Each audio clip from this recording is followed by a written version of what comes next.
देश की सुरक्षा एवं विदेश नीति। स्वतंत्रता के बाद देश की आज़ादी को सुरक्षित रखने के लिए आवश्यक था कि देश की सैन्य शक्ति को मजबूत किया जाए। आज़ादी के तुरंत बाद पाकिस्तान द्वारा किए गए आक्रमण ने हमें और सतर्क कर दिया। अतः सेना को आधुनिक बनाने, सैन्य बल की संख्या बढ़ाने तथा सेना की नई ज़रूरतों को पूरा करने के लिए सैन्य अनुसंधान एवं प्रशिक्षण केंद्र स्थापित किए गए। विश्व में हथियारों की होड़ ने देश को आधुनिक हथियारों के विकास के लिए मजबूर किया, जिससे परंपरागत युद्ध प्रणाली के साथ साथ युद्ध के नए तरीकों तथा सुरक्षा के प्रबंध किए गए। सेना के 3 अंगों थल सेना, जल सेना एवं वायु सेना को अधिक शक्तिशाली बनाया गया। सैन्य संगठन।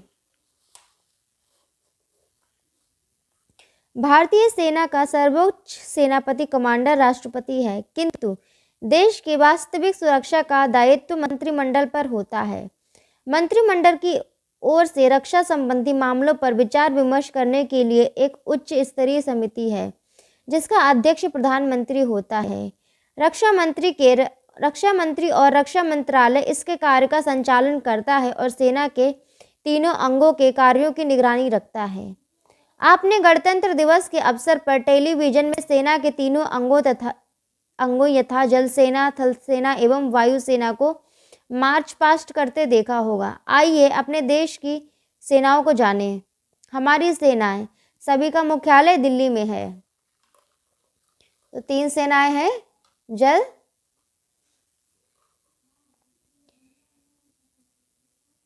थल और वायु। भारतीय थल सेना 5 कमानों में विभाजित है: पश्चिमी, पूर्वी, दक्षिणी, उत्तरी और केंद्रीय कमान। थल सेना में कई प्रकार की सेनाएं हैं, जैसे इन्फेंट्री, तोपखाना, आर्मी मेडिकल कोर, आर्मी शिक्षा कोर आदि। भारतीय नौसेना को जल सेना भी कहते हैं।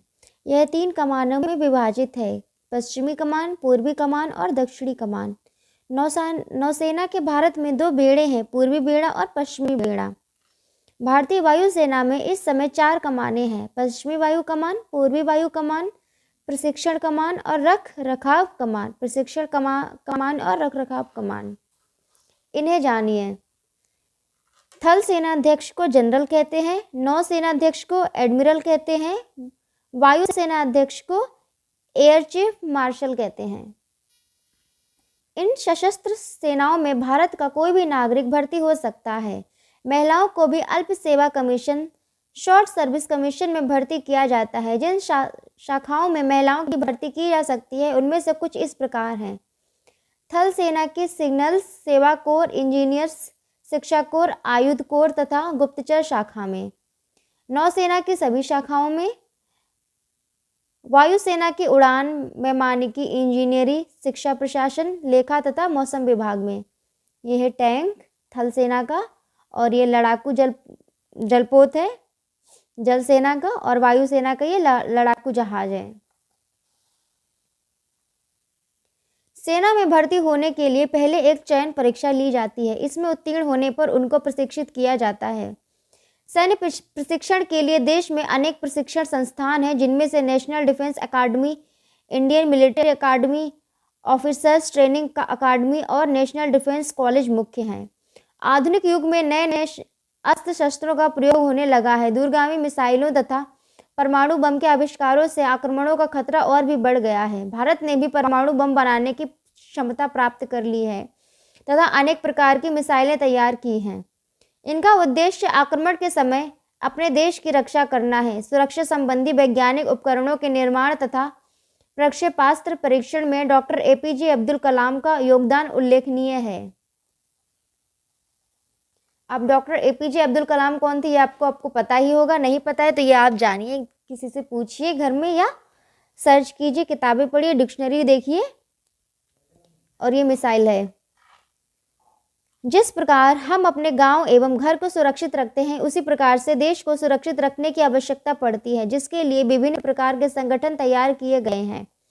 आइए समझे सुरक्षा में सहायक अन्य संगठन। सेनाओं के उपर्युक्त 3 अंगों के अतिरिक्त कुछ अन्य संगठन हैं जो देश की सुरक्षा के लिए कार्य करते हैं। देश की अंतर्राष्ट्रीय सीमाओं पर स्थायी रूप से चौकसी का कार्य सीमा सुरक्षा बल बॉर्डर सिक्योरिटी फोर्स नामक संगठन करता है। समुद्र तट की सीमाओं की सुरक्षा में तटरक्षक कोस्ट गार्ड्स तटरक्षक संगठन कार्य करता है। इसके कार्यों में रक्षा प्रतिष्ठानों की रक्षा करना, तस्करी रोकना तथा खोज बचाव के दलों का गठन करना मुख्य है। तीसरा महत्वपूर्ण संगठन प्रादेशिक सेना टेरिटोरियल आर्मी है।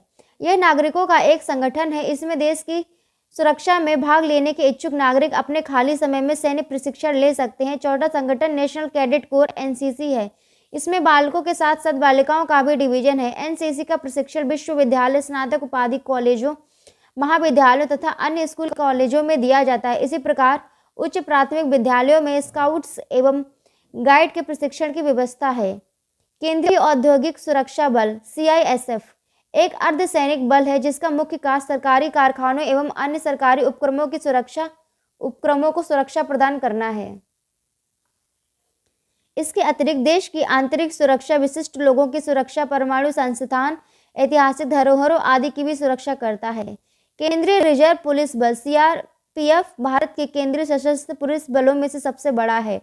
यह भारत सरकार के गृह मंत्रालय के तहत काम करता है। सीआरपीएफ की प्राथमिक भूमिका पुलिस कार्रवाई में राज्य, संघ शासित प्रदेशों की सहायता, कानून व्यवस्था और आतंकवाद विरोध में निहित है।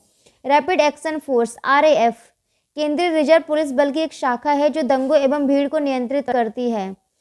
राष्ट्रीय सुरक्षा गार्ड एनएसजी गृह मंत्रालय के निरीक्षण में काम करती है और इनका मुख्य कार्य विशिष्ट व्यक्तियों की रक्षा, बंदूकों का बचाव एवं महत्वपूर्ण प्रतिष्ठानों को आतंकवादी खतरों से सुरक्षित करना है। शांति काल में सेनाओं तथा सहायक संगठनों की आवश्यकता उस समय भी पड़ती है जब देश पर किसी प्रकार का आंतरिक संकट आता है। इस वीडियो में हम यहीं तक पढ़ेंगे। इसके आगे नागरिकों के कर्तव्य से हम नेक्स्ट वीडियो में पढ़ेंगे।